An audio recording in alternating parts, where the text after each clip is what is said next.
we're going to be using our active reading skills. So what I want you to do is I want you to underline anything you consider to be a strong point.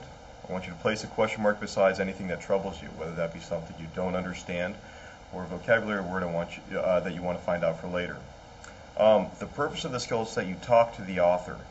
Reading is not something that is meant for you to sit there subtly by, but it's meant to be something that you enjoy doing. And so you have a dialogue with the author because you're trying to find out information. Place a star or an exclamation mark or some other marking that you would use that lets you know that it's interesting. So these are the 4 things I want you to do. Now, when I read, there's 2 things that I use. I use pens. I usually like using colored pens, whether they be black, sometimes blue, sometimes red, sometimes green. Really doesn't matter. And the other thing I like to use is a highlighter. You can find highlighters that are both pens and highlighters in one. Sometimes I have a pen on one end and a highlighter on the other. Although the other day I found a really neat one that had you would twist it and like lipstick comes out of the case, the highlighter would come out from around the pen, which makes it even easier to be taking notes. So, that being said, I'm going to model for you. I'm going to let you know what it looks like to be reading using Gray's Arch Loop. You can find this in the section under Gray's Loop Arch, and it's a PDF. It's in there as a PDF file. When I read, I find I don't read on computer screen that great, so I like to actually print things up and then read from that and write on it, because it allows me to write on it easier than writing on a computer screen and taking notes on a computer. So, Gray's Arch Loop. This loop hike has a lot of ups and downs, literally. Leave the Gray's Arch trailhead and enjoy some views before coming to the massive stone feature for which this loop is named. That sounds interesting to me, something I want to go back and look at. Gray's Arch is one of the biggest draws in Red River Gorge, and deservedly so. The arch is an alcove where water falls from a ledge. Massive boulders lie still among the rhododendron, and rock shelters look out on the scenery. 2 things I want to go over. Alcove. I want to find out what that is. Rhododendron, whatever that is. Those are 2 things I want to figure out. So I'm going to put a question mark next to those. And then I'm also going to be writing them on a separate piece of paper so I know that I want to look those up. The separate piece of paper can just be scrap paper you have lying around. It can also be study cards. I encourage you to actually have a folder, a notebook that you use, that you can then make a dictionary of, so you have something that you could be referring to back and forth while you're reading to help you out with your learning. Beyond the arch, this loop picks up the rough trail and drops into King Branch, only to climb out and descend again to Rush Branch. Climb from Rush Branch to meet the shelter we trace, which will take you back to the trailhead. Alright, so now I'm going to find, so that gives me a brief overview of what the loop is going to look like. It's trying to get me interested in the hike, and so now I'm going to start seeing what actually happens on the trail. Leave the trailhead on the Gray's Arch Trail. Chestnut oaks shade the wide path of dirt and leaves. Soon pass a memorial to a visitor who fell from Gray's Arch to his death. What? To his death, a sad reminder to be cautious on the trail. Yeah, that's something to look out for. I'm definitely going to want to remember that. Every year, careless hikers fall while exploring rock features in the gorge. At 0.2 miles, that's a good reminder not to fall off, since a lot of people since careless hikers continue to fall. At 0.2 miles, reach a trail junction and vista. Join the rough trail and turn right, northbound, through the woods, still scarred by a fire. Interesting. I wonder how long ago that fire was. I'm going to make a note to myself. Maybe I want to research that. How long ago was the fire? The open forest allows for looks into the Martin Fork Gorge below you. At 0.4 miles, the rough trail bisects a wildlife clearing with a pond. Areas like this enhance opportunities for wildlife by creating edges where varied vegetation produces more food. Interesting. I think that sounds really cool, something I might want to stop by and check out. Notice the bright green leaves of the autumn olive, an exotic species that fruits in late fall, making forage for fauna in the early cold months. Autumn olive? Yeah, I want to find out what that is. I'm going to make a note to find that one. I definitely want to find that one because, you know, that to me just sounds interesting. If I'm going to be out there hiking, it's an exotic species that fruits in late fall. You know, that could be really interesting to see. Maybe there's some interesting animal tracks around it too. At 0.7 miles on a curve, stay left with a diamond marked rough trail. Shortly descend into a hollow. Gray's Arch is visible through the trees. Oh, I bet you that's going to be really pretty to look at. I definitely want to find that. Maybe even remember my camera for that one. Circle around a rock house, descending the steps to reach a junction.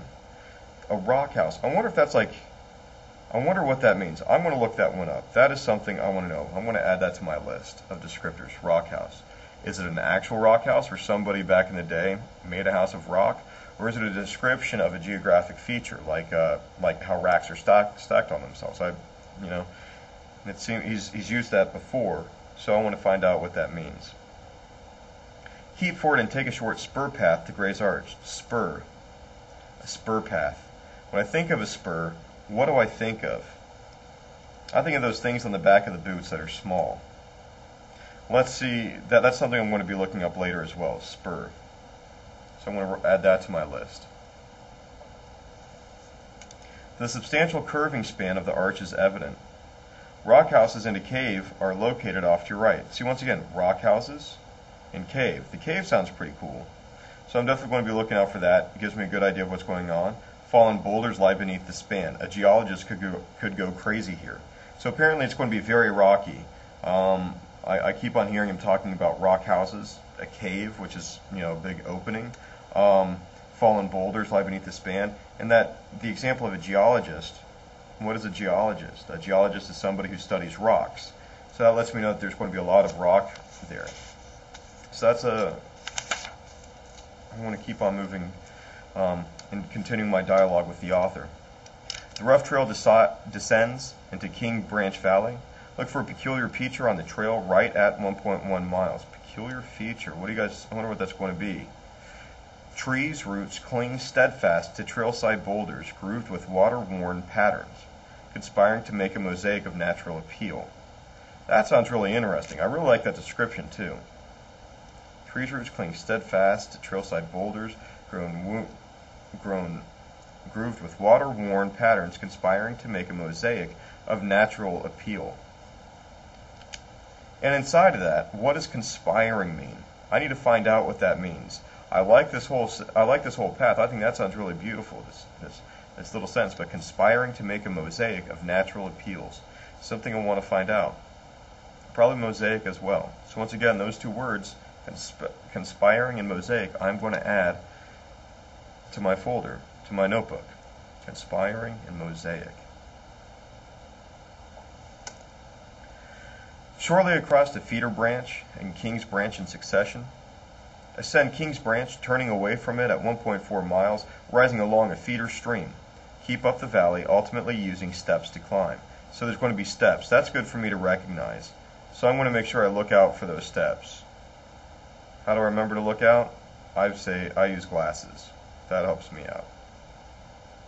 Reach top of the gorge at 1.8 miles and soon meet Rush Ridge Trail.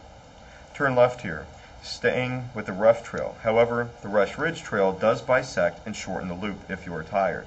Well, that's good to know. That means, you know, if I get hurt, or if I just need to finish shorter, then that means I can cut it off. So let's follow this map. I can follow the rough trail, Gray's Arch. Over here is Gray's Arch. That was the description on the last page. And then I come up along through here, still following, and it says here, it says 1.1 miles into the trail, I find this, but it says around here, before Rush Ridge Trail, I could find steps. Here's Rush Ridge Trail, that means the steps are probably going to be somewhere in here. So that's something good for me to be able to look out for.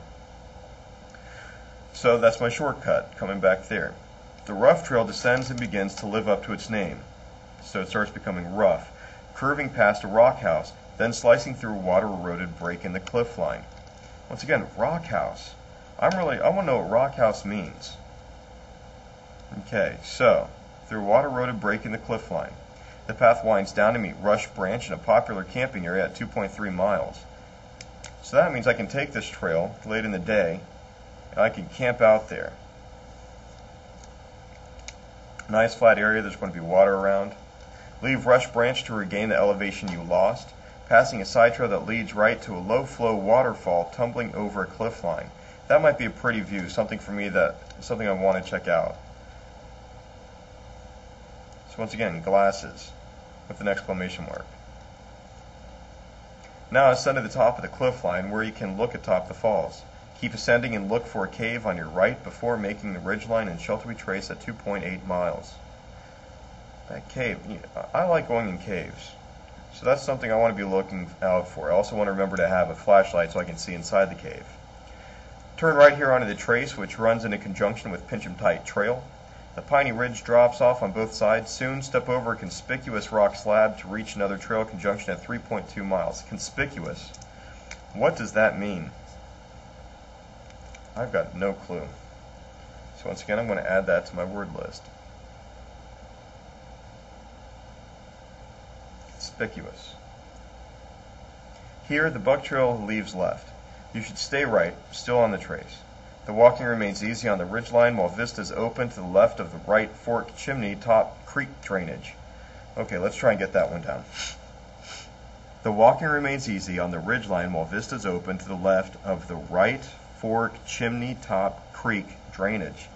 Wow, that is a mouthful. Try saying that one 5 times. Right fork chimney top creek. I can't do it. Top creek is getting me. Okay, sorry, moving on. At 3.9 miles, look for a side trail leading left to a rock outcrop that provides an unobscured view below. Unobscured, what does that mean?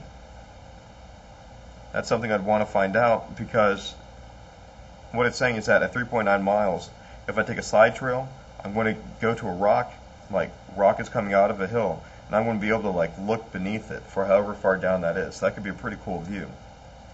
The Rush Ridge Trail soon comes in on the right. Keep forward to meet the Tunnel Ridge Road. Turn right on the road to soon reach Gray's Arch Trailhead, completing your loop at 4.2 miles. And then that'd be done. That'd be the end of the trip. So by using this, I can now go back and I can answer questions. I know more about what's going on, and then I've also got a list of words that I'm going to be able to go back and figure out more about.